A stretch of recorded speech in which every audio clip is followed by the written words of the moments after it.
ఏం చేస్తాడు? సహాయం అంటే ఇల్లులోకి తీసుకెళ్తాడు. ఇల్లు అంటే తెలుగులో ఏంటి? హోటల్ లాగా పూట కోళ్ళ వాని ఇల్లు. అక్కడ తీసుకెళ్తాడు. తీసుకెళ్లి ఎన్ని డబ్బులు ఇస్తాడు?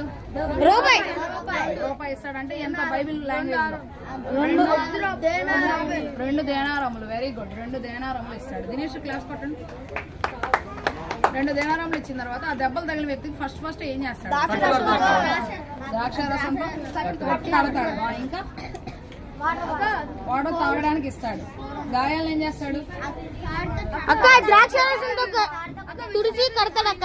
తుడిచి మంచిగా కడతాడు. సో ఇంకా అలా కట్టిన తర్వాత అతను తీసుకెళ్లి ఆ పొడకోల వానికి ఇంటికి ఇచ్చిన తర్వాత ఎవరు కోలుకుంటారు? తర్వాత దెబ్బ తగిన వాడు కోలుకుంటాడు. కోలుకొని అక్కడ నుంచి వెళ్ళిపోతాడు. ఎవరు మంచి పొరుగువాడు ఈ యొక్క కథలో? సమరయుడు. అందుకని స్టోరీ పేరు ఏంటి? మంచి సమరయుడు.